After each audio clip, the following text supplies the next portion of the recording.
or presents Bot Seeks Bot.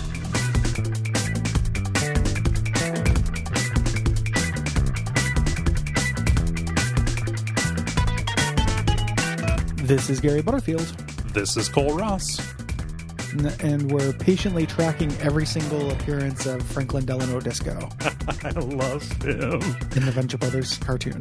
Oh.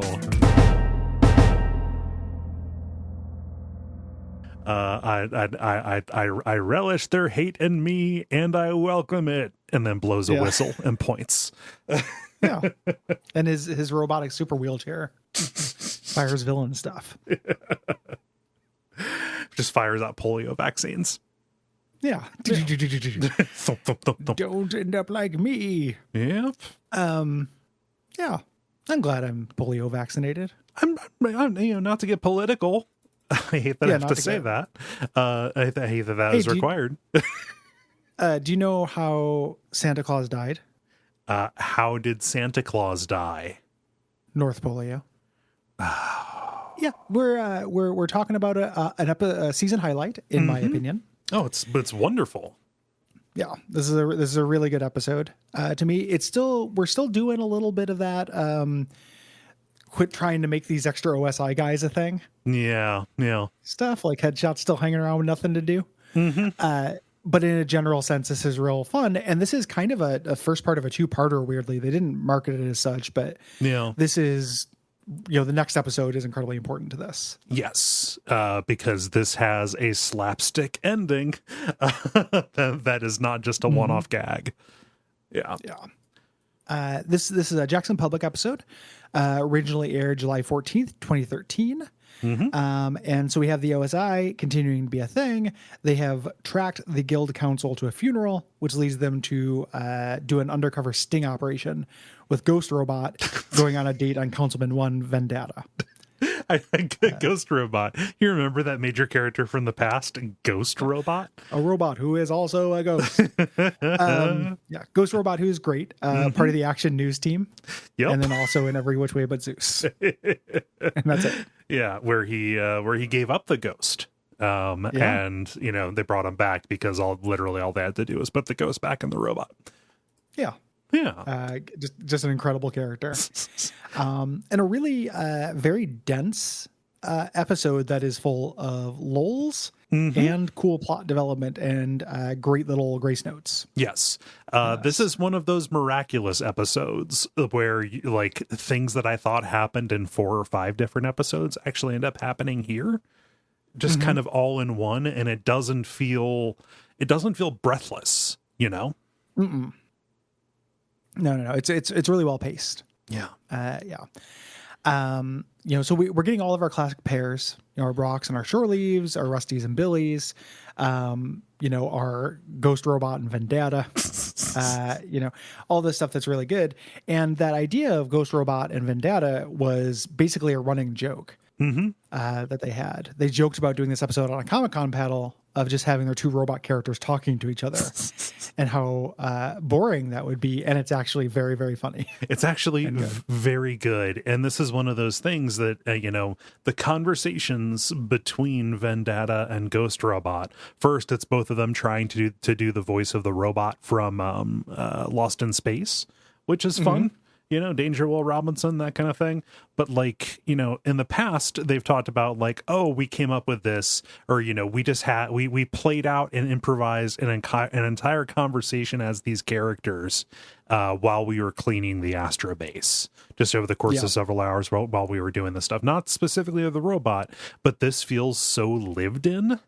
It's just okay, we're going to sit down and do this scene, and it works because these guys are funny.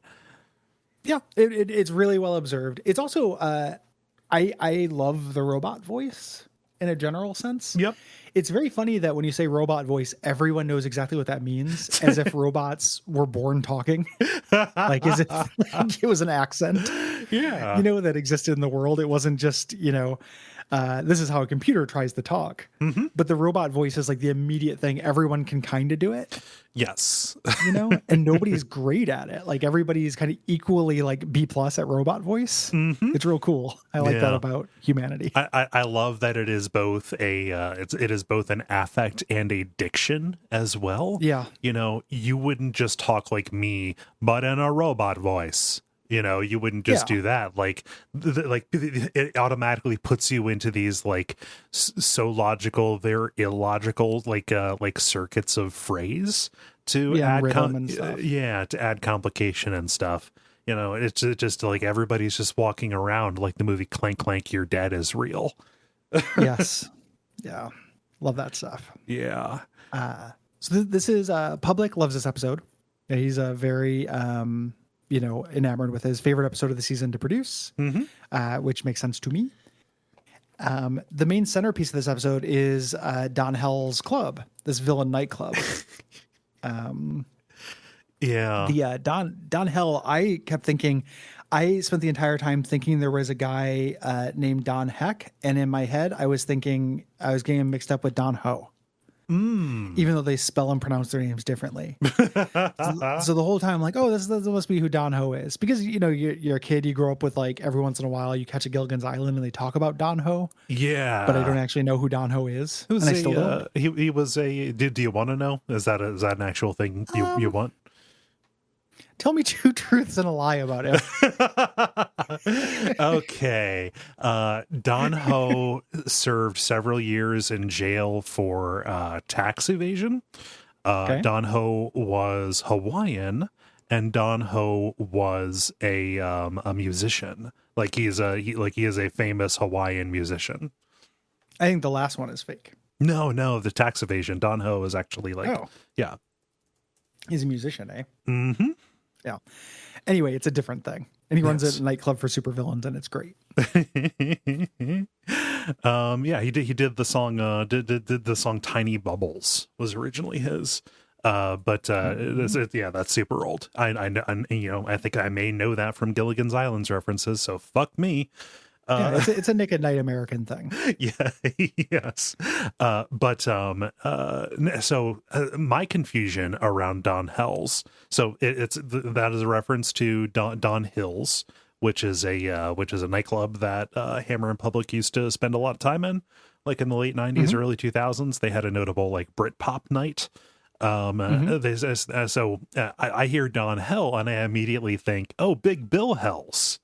That famous fake commercial that was produced in the 80s for the car for the used car dealership in Baltimore. Fuck you, Baltimore. Have you seen that? Do you know that one? No. Huh. It's a fun video. It's literally just a commercial a commercial VO guy talking over some footage of cars, and this is like back in the 80s, so it was really edgy. It was originally done for like trade, to be passed around like in the that community of like ad producer kind of things, yeah. But that scene. big that scene.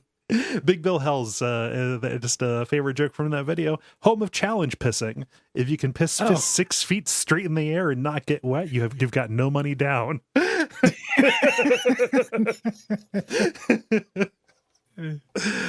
Oh man, I'll send you a link to the video. It's good. 6 feet. I know. Who can get that kind of velocity? That kind of muzzle velocity.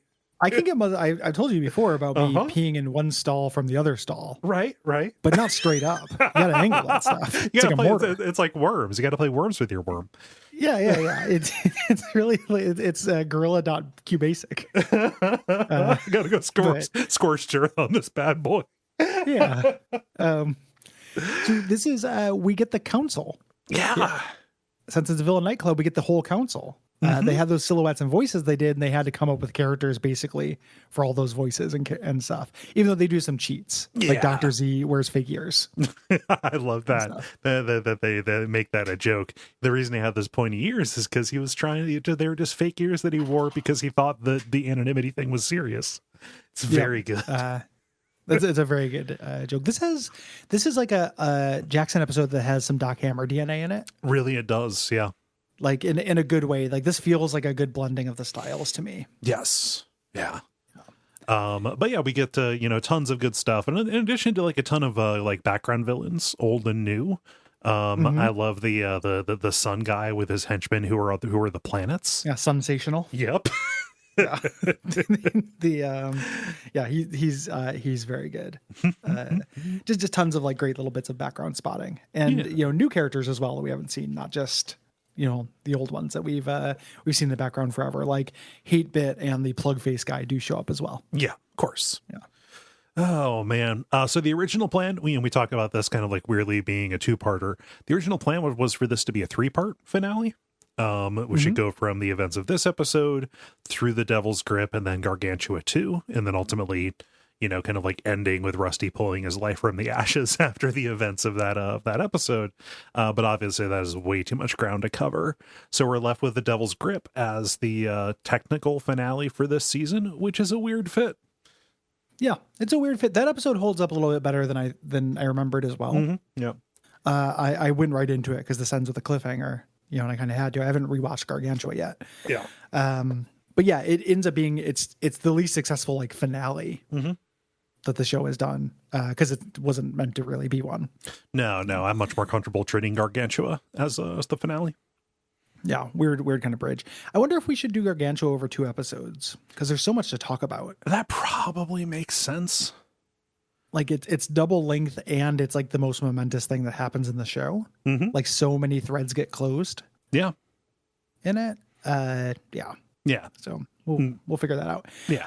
There was an original ending for this where Headshot called in the OSI to come back up Brock, and Brock de-escalated it. But instead we get the little cliffhanger, which we'll talk about. Yeah. Which we can start talking about right now. Sorry to rush us along. I want to talk about the Clue Clown's funeral. Yeah. Poor Clue Clown. He gets the last laugh. Yeah. Too soon. So we start with this funeral. They're at the Clue Clown funeral. Dragoon and Red Mantle are there in mourning, and Vendata walks up to him. Just the Sovereign has called a meeting. And they're really upset. Red Mantle loved Clue Clown. Boggles the Clue Clown. Dragoon never liked him. And he's like, well, if you hate the clown so much, you should sit with those assholes over at Captain Sunshine, the new Wonder Boy, who is also mourning. Yeah. He's just absolutely torn up Captain Sunshine. Oh yeah. I mean, he pulls a Leland Palmer, and this he's so distraught, which makes sense. Batman is nothing without his without his nemesis. Yeah. You complete me. I'm the Joker, baby. Yeah. But yeah, Dragoon hates on somebody at their funeral, which is bad etiquette. I like that this is Wonder Boy 5. Yeah, just keep going through them. So that implies that I think it was after Hank. He had another one that died in the meantime. Yeah, we skipped a Wonder Boy. Yeah, it's real good. But Captain Sunshine, he says, Clue Clown's got some last trick. No, here I just I know it. And the camera pans up to the statue on top of a mausoleum. It's this angel holding a horn, but there's a lens inside. Shirley was kind of using it as a periscope to scope out the guild members there and snap pictures. Just kind of hoping to get a match on any of the council because they know that Clue Clown was a member of the council. Yeah. It was the only one that Monstroso identified for them, and he died. Brock says, isn't that suspicious? Obviously, the implication here is the investors, took him out since they had done that undercover operation and saw all that stuff in OS I Love You. Isn't that convenient? And Snoopy says, there's nothing convenient about heart disease. Yeah. Snoopy remaining my least favorite character that the show has ever conceived of. I hate Snoopy so fucking much. I dislike Headshot more. I think Headshot is more obnoxious to me. Headshot, they don't give either of them anything to do. Like neither of them are jokes.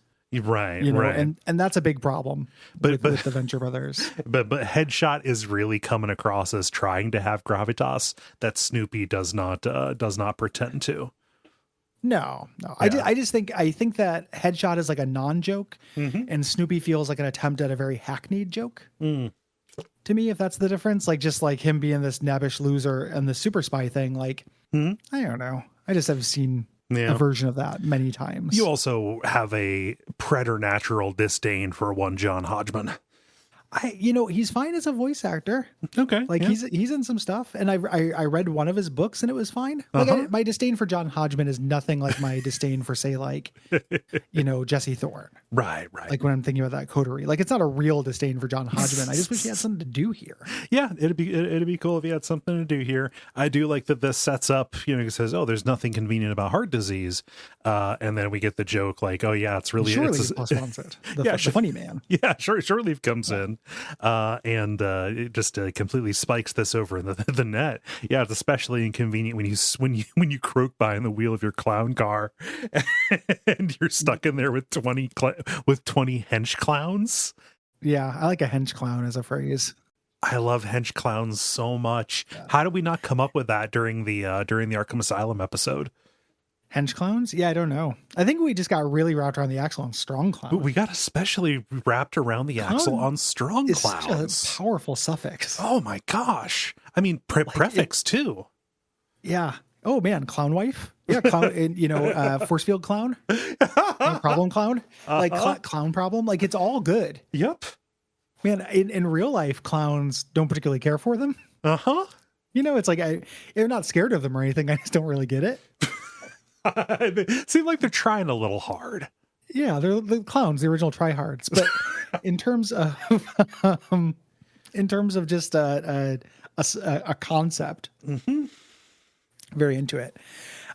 We see the priest here. We've seen him a couple times. This is Monsignor. He's a priest, a Spanish priest dressed up as a luchador. Very good.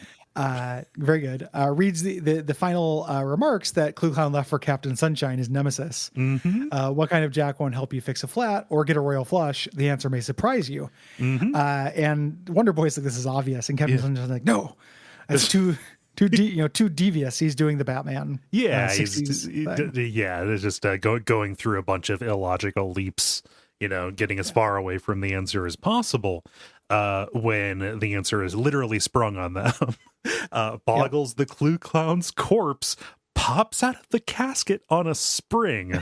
It's not a card, a card jack, right? It is not a jack. That's a card, right? It's a Jack in the Box, and he even has Jack in the Box on a piece of paper pinned to his lapel, pinned to his shirt, like no funeral. This is where Dragoon is like, too soon. Well, the entire crowd boos. Yeah, nobody likes it. And then all the hench clowns come in, and there's a Calliope version of the funeral march. Very funny. Real good. Captain Sunshine leaps on the casket sobbing. Red Mantle uses his magic to fill the grave with dirt. He's an elemental. And Snoopy's like, oh, this is an elemental. But the description is off because Dragoon and Red Mantle are cross-dressed. Yes. I'm not sure why. Other than like disguise reasons, I guess. Yeah, I think disguise reasons. But if you're disguised to blend in, it works kind of at cross purposes. If you have two heads, so you have to wear two veils. And that weirdly is a disguise too, because they don't have anyone on file with two heads. Yeah, their silhouettes are out of date. I genuinely in this episode feel really bad for Vendata. I do, right? Vendata is such a Vendata to him. is a tragic character. He gets straight up like just harassed by his coworkers who are very clearly his only friends. And then when we find out what actually happened to him, it's horrible. Oh my gosh! And it's like Vendata is the saddest character in this show. Going back through the season, or going back through the series for the show, and paying closer attention, I forgot how early they set that up. Yeah. Starting to show, the monarch's family, like in the photo there and stuff like that. And there's a massive clue at the end of this that doesn't pay off for like for 2 episodes and then a whole season until we get to the until we get to the Morphic trilogy. Yeah. Well, and not only was there a season between there was like 2 years because it's the Venture Brothers. Right. So everything that gets every seed they plant feels like it takes forever to grow. Yeah. So it feels more impressive. After this happens, Vendata walks down and is like, "Have you finished mourning?" And this is where like you have no humanity left. This is why you have no friends, Vendata. Just basically calling him out. Yeah. Just a real mean-spirited bird. Oh, so back at the hover quarters, Snoopy is running down Vendata's dossier. He searched for earlier records, but Snoopy doesn't have clearance, so Hunter has to enter this in to learn something that has been buried. Specifically because Vendata used to be known as Venturian. He was a cyborg built by Venture Industries in 1976. Brock even remarks, like, "Oh, Jonas must have paid big bucks to get this one buried." Yep. He was abandoned. He became erratic and tried to strangle young Rusty Venture. And Brock's like, "I've been there," just great. Been there. Because of course he has. In searching for this, it's very funny that we've spent multiple episodes of them doing all the spy stuff, and there's a Craigslist for guild members. It feels like that would be the primary source of intelligence for anything. Yeah, you wanted, like, just find some place where someone's selling an old trampoline and just do a sting operation there. You're going to find, your people. Yeah, just it's super easy to set up a honey trap and then start working your way up the ranks. Yeah. They see that this bot seeks bot where the episode comes from. Might we make good alloys? This is Venturian being lonely, or Vendata being lonely. Yeah. Trying to get a partner. Yeah. So they're gonna answer the ad. Amber Gold volunteers. She's not his type. Also, Amber Gold, trash character who gets nothing to do. Yes. No jokes. There's no jokes, please. Oh man. So they're like, Vendata is looking for another robot, somebody he can connect with, right? So they call in their ringer, Ghost Robot. They're going to send in a disguised civilian CI to try and get to pump Vendata for information. Yes. We go to the council chamber where the Sovereign is introducing their new councilman. Councilman 4, it's Phineas Phage. And everyone says, like, "Hey, we should probably celebrate. We got a new guy." And the Sovereign goes, "No, you have to remain anonymous." Absolutely. Like, what are you talking about? It's clearly Phage. And he's like, no, you're look at his it's head. essential. Yeah. And the Sovereign basically says, that's it, turns it off, and then they all turn their screens back on and be like, "Oh, we're all going to get together, right?" Yeah, a couple of them are telecommuting in. I think it's Mommy Longlegs is calling. The grandkids are Skyping in from Phoenix. Yeah, from out in Arizona. I forget who it is or it was the brain guy who said he was on the moon. Yeah, he's lying though. He shows up and they're like, "On the moon." I'm going to see you tonight. When they all get together afterwards, Dr. Z takes off his fake ears, and this is where Don Hell says, "Come to my, just come to my club." Vendata volunteers that he can't make it, which is a classic sad move. Yep. Like nobody asked me. He's just like, "I can't make it." I have plans. Yeah. They're like, "Oh, do you have a date?" "More like dinner with a friend." Don't lie. They're like, "You don't have friends," and then just leave him. It's so cruel. Oh God, poor dude. I feel bad for him, and I feel bad for the brain tank guy, because come on, dude just wants to spend a night alone. Don't force him to come. Don't peer pressure him to come out to your club. Come on, dude. With Phineas Phage, of all people. Yeah, come on. Yeah. So Brock and the OSI people and Ghost Robot are sitting in the parking lot of Chairman Wao's Chinese restaurant. Again, they keep trying to make that character a character. Yeah. And they redesigned Ghost Robot as a villain named Galacticon. And he's just sitting there looking at his fingers going, "Fingers, fingers." Yeah. And it's so good. Just wiggling. Well, he's never had fingers before. He's only had claws. He just has the clink clink your dead claws. Yep. Oh gosh, he's got 7 of them on each hand too. It's real good. It's great. Yeah. When I was in a rough trade. He's got a use for those extra fingers. When I was making the notes, I was a real dweeb, and I wrote down, it looks kind of like a sentinel. No, he's meant to look like Galactus.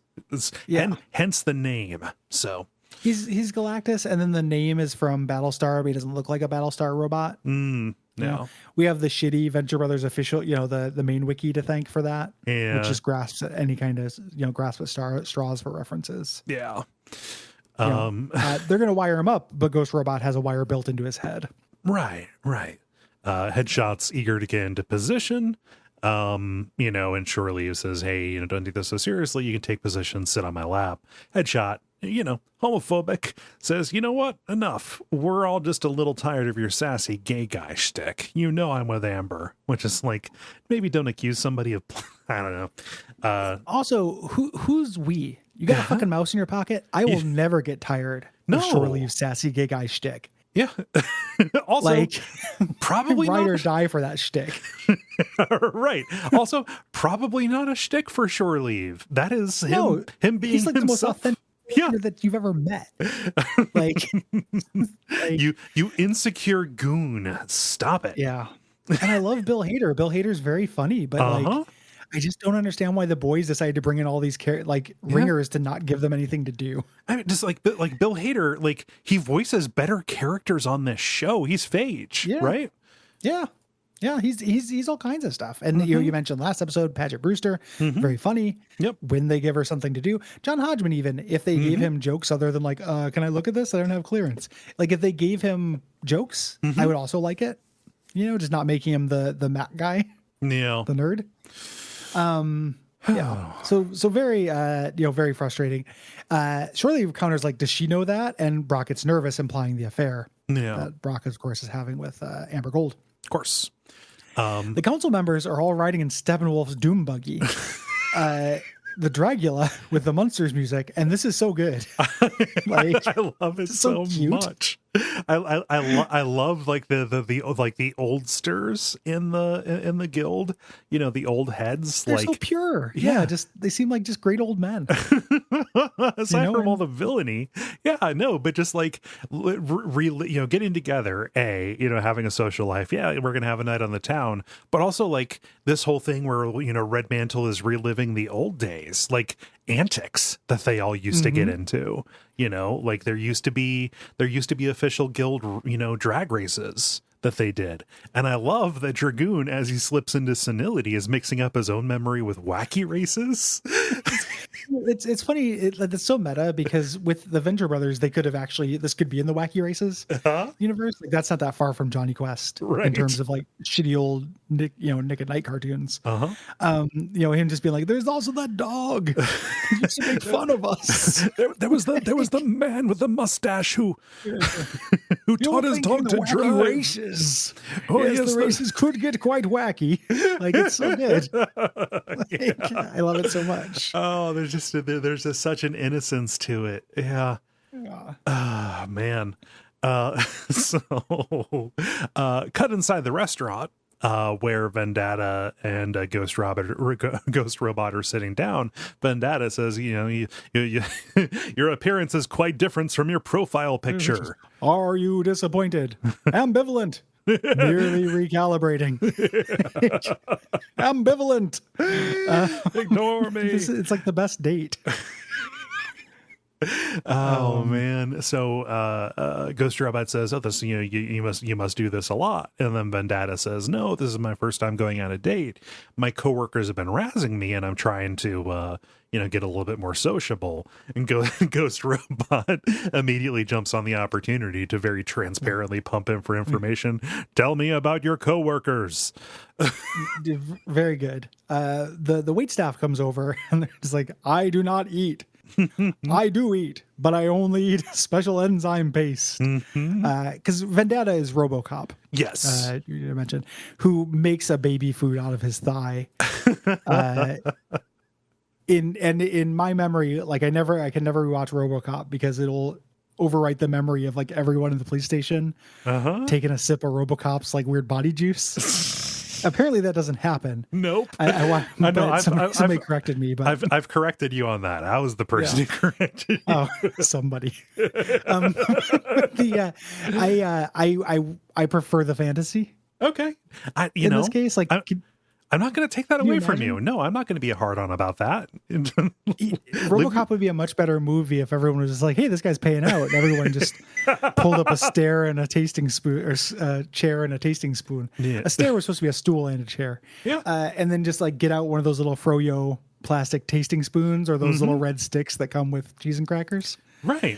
And just started scraping RoboCop's port for like just baby food that's made of his blood. Yeah, he's just walking down the street on the beat, and the camera, cuts off at the waist, but then it pulls out, and we just see a bunch of people like clinging to him like vampire bats, just sucking on the ports on his leg, and just dragging them along. The guy's a real ice cream truck from the waist down, if you know what I mean.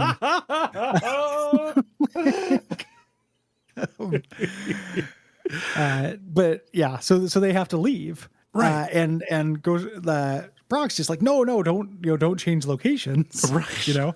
Ghost Robot doesn't listen. He just comes out, he leaves, and gives a thumbs up to the van and winks.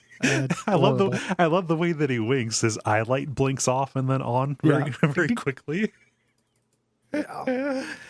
Oh man. So cut to sometime later, it's dark out, and the OSI is pretty worried, as they're following them, like, hey, we might be led into a trap, right? Yeah. Vendata might be onto us. Obviously he's not, because he's oblivious. And they're posted up outside of this club. Brock tells Snoopy, hey, put on the cloak, and he mistakenly chooses the ice cream truck option first. I think this is this a Doctor Who reference? Something like that? No, that's just that Wiki thinks that because it turns into a TARDIS for a second. Cool. Okay. Yeah. It's not a reference to anything. It's also, again, similar to that, like, should I be looking away? They also give, again, I'm going to pile on the characters in this, I don't think work. His situations are always like slappy, hijinks. Snoopy's? Like he presses the wrong, Snoopy, like he presses the wrong button. And that's like the joke here. And there's not really a joke. It's like, I don't know what it is. It's like a joke that would be in Thundercats or something, Yeah. I don't know. I don't get it. No smiles. Like, oh, he pressed the wrong button and now they're an ice cream truck. I get it. And we spend a lot of time with it. It's go through a bunch of different forms. Vendata almost notices, why was this here? I would have cut this at that entire bit. Just have him cloak correctly and then move past it. Give us more conversation in the club, Yeah. Like give us jokes. There's no joke. So Vendata gets Ghost Robot, and Ghost Robot is Galacticon at this point. So Vendata doesn't have to get him through. He's got his fake ID into Don Hells. This is also the Wikipedia failure or wiki failure, because they say this is a reference to Fallout New Vegas. Yeah. This bunker is because it has graffiti on it, like the bunkers for the Brotherhood of Steel in New Vegas. Jesus Christ. I don't think so. No, I think bunkers can have graffiti. Unless that is straight up stated by Hammer in public, I would not I wouldn't put it in there, They're not huge video game guys. No, they self-describedly. Yeah. Yeah, like they played Portal and they played the old Tomb Raider games, but they're not like huge gamers to be doing. And it's such a general reference. Yeah, the concept of graffiti. On Facebook, I belong to this Abandoned Places group. You invited me to that. That's the abandoned Northwest kind of thing. Yeah. And they keep somebody keeps posting pictures of bunkers they're finding out in the forest. Oh, I love it. And stuff. Yeah, I was like, man, that's scary. If I were out walking around, like I'd poke my head in there and like, best case scenario, spiders, right? Like it's not going to be anything cool in there, but it's so evocative in a video game way. Like it makes me feel like I'm going to enter a level. Just seeing those things. Yeah, I have a similar. I like those entries as well. Right, the bunkers there. But like I have alerts set up. Like sometimes this will happen on Zillow. Sometimes you can just you can get it on Google. But just every once in a while, an old missile silo goes on sale. Yeah, for like real cheap. you know? And Yeah. that seems like a really good way to suffocate yourself with carbon monoxide, because sure.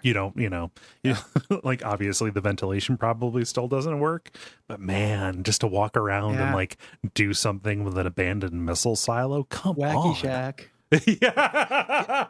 Don't you think Duckfeed should have a missile silo? Duckfeed should have some kind of compound, and I think ICBM? a missile silo should be a good start. Yeah, we already have the I and the B. We should get the ICBM. Yeah. What, the irritable bowel? Yeah, we have the irritable continental bowel missile that we send out. Vile. Yeah. Vile, that thing you said. But yeah, as Vendata and Ghost Robot ride the elevator down into Don Hell's, the signal cuts out. So, bad news. Their civilian confidential informant is literally where all of the villains go. Yep. So they need costumes to get in. They need to pretend to be villains. So they go to the Ventures compound, going through Brock's old stuff in the garage, like so much Fonzie. Mm-hmm. And Brock puts on his Yeti mummy character, and Shore Leave gets his Sri Lankan devil bird costume. Yep. Here. And Shore Leave's like, who did this belong to? And he's like, I don't know. I was too busy road hauling him to catch his name. Unless it was, wait, please stop, man. Just brutal. We've seen this happen. We saw him road haul him. This is a callback. He road hauled somebody until he was just a pelvis. Yeah. It's so sad. Oh. Brock is calling to get guild ID for them, fake up, and the Shore Leave is having fun. Yeah. He's going to be like, I don't know, Yeti mommy.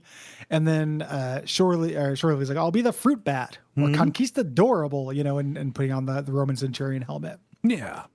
I love that Brock is hoarding all of these old trophies. Mm-hmm. Oh, just man. It's just good to have Brock in an episode. That's not OS. I love you.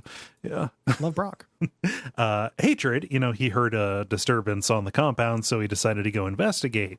Rolls under the half open shutter, with his pistol drawn, but is like, he just, hey guys, how's it going? He gives a friendly greeting, and there's like a 2-beat pause, and then Shore Leave tases him and then claims that he was startled. It's very good. The timing on it is very good. Oh, no, he Shirley says, he would have crashed the party. Hatred, he probably would have wanted to been part of the part of the operation. Yeah, and they could just say, no, you're just we're OSI, you're a bodyguard, etc., etc. A much worse threat comes in as Shore Leave says party, because guess who rolls up with a docktail? It is old Rusty Venture himself, and he's trying to insinuate himself into the plans, thinking it is a costume party. Yeah. Brock says, we have to go. The costume shop is closing. I just came here to pick this stuff up. He's a bad liar. Yeah. And Rusty doesn't believe him, much to tragedy. Back at the club, the counts are getting their drinks. This is where we're getting all of our great background characters and stuff. The Red Mantle chides Dragoon for getting a light beer, mixing beer and liquor. That is a myth. FYI. Yeah. And they notice Vendata at the table with Galacticon. This is where Don Hell says, Galacticon's in a rough trade. Don Hell's voice is very fun to me. He's in there with a new guy every week. Galacticon gets around. Yeah. And we cut up there to the conversation, and Ghost Robot is pouring Vendata with again, this feels like a conversation that they would have had at the Astro Base. Ghost Robot's confusion about why the show is called Ships. It should logically be pronounced Shipes with a long I. A really nice touch. This conversation begins with, and another thing. Just transitioning into this is very good. Vendetta wants out of this. It's just a bad date. Notices his coworkers, says he should go say hello. He leaves Ghost Robot behind. Outside, we get a little St. Cloud as well. Just for funzos, trying to get in because he's a guild member in good standing. But he's still an outcast. They don't let him in. And I love the bouncer calls him Truman Kablomi. Very funny. But Brock and Shoreleave come up, and then they're led inside. Obviously, anybody can sense that St. Cloud is a status climbing bore. You know, come on, go to hell. Not Don Hills though. So. Once they get inside, Brock calls the place tragic, and Shoreleave interprets that as like, I know, right? Jungle is so 90s. This club is just like a real like melange of outdated club stuff, you know, listening to jungle music. They got like disco balls and stuff. I'm trying to imagine even just going to a club. Like, it sounds horrible to me. Never been to one. Yeah, it's a very, like, I don't think of Portland as that kind of town, but every once in a while you're driving around downtown, I'll see like lines around places. I'm like, oh, that's a club. And those are club goers. Like, they're not cool young kids. They're all people like 35 and up. Guys dressed in shiny shirts. Yeah. Waiting to get in here and yell over music to expensive drinks. Would the Lovecraft bar that we did that one meetup at, would that qualify as a club? No? Okay. I think that's just a bar with a dance night. Yeah. Like, the place was small. I associate a club with being big. Gotcha. Yeah. You know? And then also having like a line. Like a doorman and a line. There has to be exclusivity. They got to have a Roxbury kind of deal going on. Yeah. You stand outside and get cold and sober up before you're allowed in. Yes. Yeah. The whole thing seems sucky to me. Yeah. You know, I don't know. I was about to say all bar stuff seems sucky, but then I realized I haven't been to a bar in 3.5, like basically 3 years. To go to a bar right oh now. My God. Yeah, I absolutely would. You say that, but you'd certainly drown a puppy in a kiddie pool in order to like go have one beer. Yep. With other people. So yeah, no, I was about to say that, and then I forgot what year it was and what the past 2.5 years have been like. So I miss everything. I was guested on a Retronauts, and I was talking about how much I miss convention so much that sharing a bathroom with 200 men who don't know how to use a bathroom is nostalgic to me. Yep. Like that specific smell of orange flavored like antiseptic over just a bunch of men whose parents never taught them to shit. Just kind of sounds good to me. Yeah. Oh man. Yeah, I would absolutely push somebody in front of a train to go to a bar. Yeah. But nevertheless, a woman named Vespertina, she's dressed up like in a flower costume. She hits on Shoreleave, and Shoreleave, God, I love him so much. He immediately starts uplifting her, complimenting her on her look or whatever, signaling like, not necessarily interested, but you rule. Like it's great. Rusty has gone his way there. He, outside of Conjectural Technologies, honks the horn to get Billy to run out. Billy's in a little cowboy costume. It's very cute. Yep. And Rusty's dressed up like a clown doctor. He's got like a rainbow wig on, and he's in a lab coat, and he's got like Groucho glasses. Just a real hodgepodge kind of deal. Patch Adams. Yeah. Pete's not coming because he's mixing the jacket single. Something we missed in the last episode is there's a new Shallow Gravy song over the credits. You're right. Yeah. There's a diarrhea song that's not funny or good or anything, but it is the second song that we've heard by Shallow Gravy. And they don't mention it on the commentary, and they don't talk about it in the book. Right. It's weird. I had to like rewind and be like, oh, is that real? Like, it's weird that nobody ever talks about it. But yeah, there's a second Shallow Gravy song. Yeah. It doesn't seem apropos. I mean, Shallow Gravy factored into the plot, kinda. Yeah. No clue. Yeah. I like that that Pete calls that Billy calls Pete Steve Albino, because he's in there mixing a single. Steve Albini, apparently like just a real stand-up dude who like doesn't exploit the artists he works with. Like, he doesn't take royalties or anything. He just gets paid for the time and lives modestly, and has done a whole bunch of really good stuff. Yeah, he's ascendant. He's very popular right now because he's coming out with really good takes on basically everything. Yeah. He does sound like a nightmare to work with, like solid dude. I have not heard that he treats the people well. He treats them well financially, but all the accounts I've heard of him in the studio sound like a nightmare. Yeah. So Brock asks Ghost Robot how the mission is going, and Ghost Robot thinks, because even Ghost Robot's kind of a lonely heart in this. Yeah, yeah. Which I love. Like, it makes sense for Vendata to be like this, but this is just kind of how robots are in this. There's so few of them, you know? Yeah. Like, So he thinks he's asking about the date. I regret to report that my date is not going well. Conversation strained. Rapport wanting. That's very good. The council then point out, like, don't look now, Vendata, but Ghost Robot found somebody new. He's over there talking to Yeti Mummy. Yeah. And Dr. Z thinks he recognizes him because he was there during the buddy system, where the Yeti Mummy costume first appeared. Yeah, during the one of the like little plays that they put on. It's very good. And this makes Vendata jealous, right? Yeah. So outside, Headshot is talking Snoopy's ears off, you know, about like, oh, I've got so much going for me. Why doesn't Amber Gold love, you know, why is she so unhappy?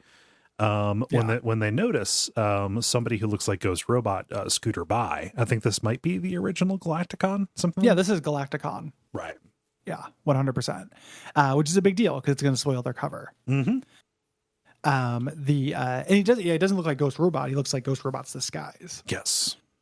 As they're about to do something about this, you know, he's going to shoot him. He's going to snipe him. But Rusty crashes their car into the back of the van. He didn't see the rock. They were disguised as a rock. This is weird. It's like played off a little bit like he wouldn't have crashed into them if they were a car. As if he like tries to crash into rocks. Yeah, well, so it's he wasn't wearing his actual glasses. He was wearing the Groucho glasses, is what Pete says, or what Billy says. Yeah, it's just weird that like he would have crashed regardless of whether it was disguised. Right. It's almost played like a comedy beat, like they got hit because they were disguised. Like it was like the two things were connected when they kind of aren't. Yeah. Again, get rid of this disguise angle. Right. Just more good unmarked van. You know, like spies do. Flowers by Irene. Yeah. Yeah, exactly. So they walk up, Billy and Doc walk up to the entrance on Hell's, and they can't find a way in there. Right. Like Doc holds Billy up to look through the vent and everything. Billy realizes something's wrong. You know? Yeah. He's like, hey, we're even invited here. Rusty's like, oh, no, to be honest, I followed Brock. Right. But, you know. The bouncer comes out and draws a gun on them. And Billy falls into Rusty's arms, looking at this, and Billy starts talking, and the bouncer thinks he's a ventriloquist. He's delighted. Billy's like, just follow my lead. And I love the way that they animate Billy like a ventriloquist dummy. The way he turns his head and like his eyes get all like big. It's so good. It's very good. Yeah.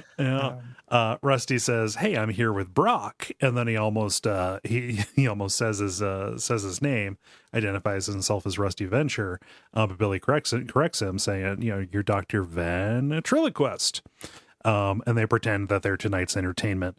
It seemed like the bouncer was just delighted at seeing a ventriloquist. Yeah. But yeah, he's not fooled. He's delighted by seeing Dr. Venture. Yeah.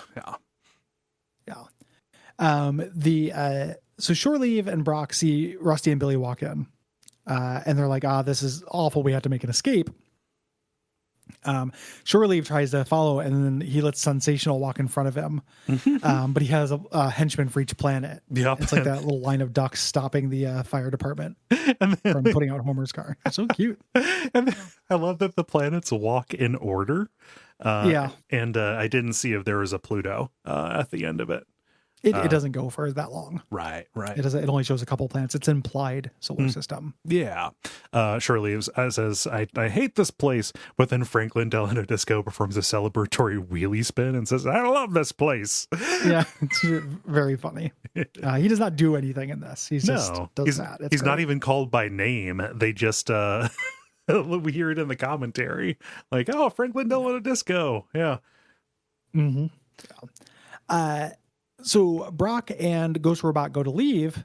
Vendata is very upset. You know, his coworkers are teasing him about his date going, you know, leaving him to go fuck somebody in a bathroom. Like, again, just mean. Yeah. There. And the bouncer walks up at this point and says, like, hey, Don Hell, Dr. Venture's here with Billy pretending to be a ventriloquist. And Don Hell is like, oh, yeah. Let's take care of this, you know. Meat's back on the menu, boys. Yeah. So Vendata barges into the restroom to interrupt Galacticon and Brock. He opens the stall door and kind of catches them trying to change their disguises. He believes that they are fucking. And Brock rips off the door and slams Vendata into the wall with it, knocking off his helmet and incapacitating him, like he's shorting out. And you see, like, the RoboCop face with like the skin stretched painfully over the rictus there. Yeah. Yep. Him just changing the costume and looking at all the world like he's just going to town on Ghost Robot, and Vendata being like, "Oh my God, it is true." Got a big laugh out of me, even if the joke there is just, what if two guys were fucking? Yeah. Again, it's not like hateful. It's not like, it's just walking in on that is very funny with this situation comedy kind of thing they set up. Yeah. And also, if it was a hetero couple fucking, it would still be pretty funny. It's the situation is funny. Walking up on somebody fucking is funny. Like, and in the Jersey Shore episode of It's Always Sunny, I don't think it's especially hateful when they go under the dock and they see. Yeah, it's just like, oh geez. So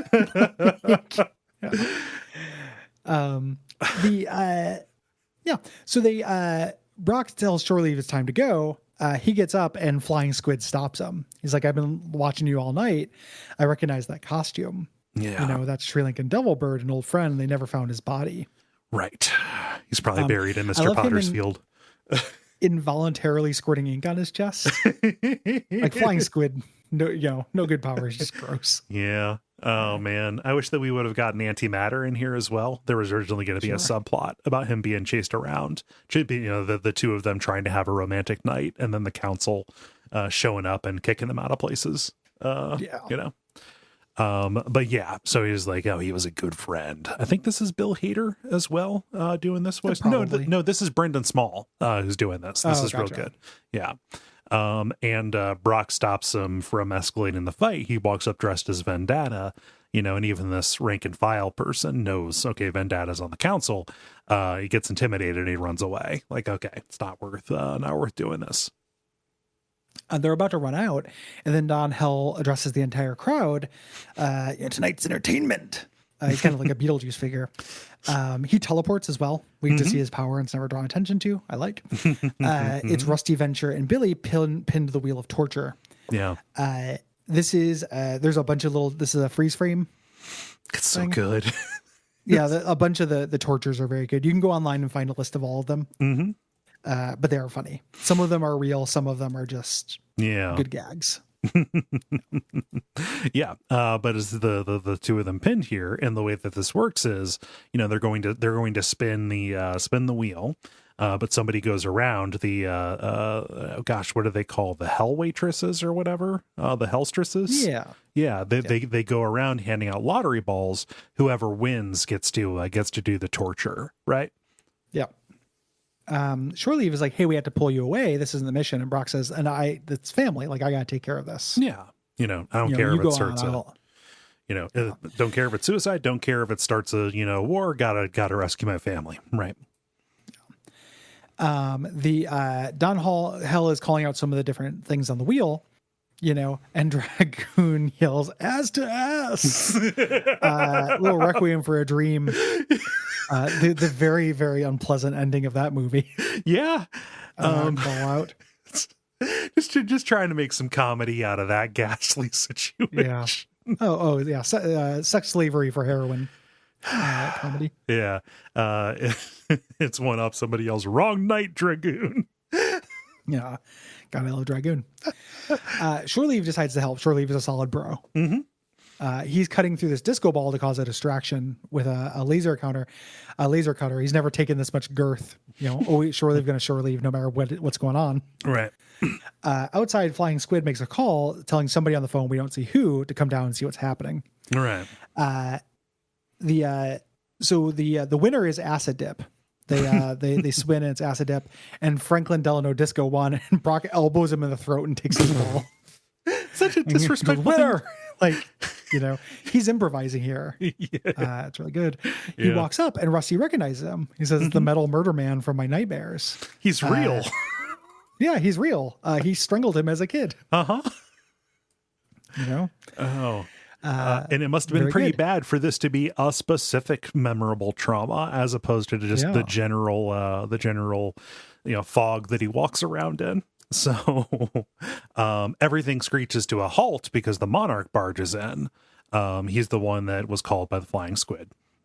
Dr. Yes. Mrs. the Monarch comes in and does what she does best. She's reading from the guild handbook, citing a bylaw that says, a prior arch can't be arched by somebody new without prior refusal and consent. So like you can do it, but you have to ask the monarch and he has to say no. Or he has to say, yes, you can do that for you to do it. So this whole thing needs to stop it. Phineas Phage says, no, in the event of a team up, that supersedes the arches right, because he just studied for the exams. Mm-hmm. And Mrs. the Monarch says, but the primary arch must be invited to participate. Yeah. And everybody leaves, just, they don't want to do this. They've all seen the Monarch shit with this. He is also, you get the sense he's also kind of a pariah and doesn't go in for this stuff. St. Cloud walks in just as everyone's leaving. Yeah. Because now there's room. Where's everybody going? Is there an after party? Yeah, very, very good. Yeah. The real Vendetta stomps out in front of Brock, in RoboCop mode, saying, "Where's my wife?" and everything. Like this actual sad story of RoboCop. Yeah. Yeah. He's melting down. Yeah. His brain does not work. Says does not compute. Who am I? I think the plane is going down, which is a huge clue. Yeah. Yeah. Yep. So Rusty's set free. The Monarch marches up and starts gloating. He's got Rusty right where he wants him. He's just going to torture him all night. But then the disco ball that Shore Leave left hanging by a thread crushes Rusty. Yep. Smash cut to credits. Just abruptly falls, which is an abrupt ending that works for me, especially because it is not it is not just, played off. Right. Yeah. I think that Jackson's better at those than Doc. Yeah. In kind of a general sense. Mm-hmm.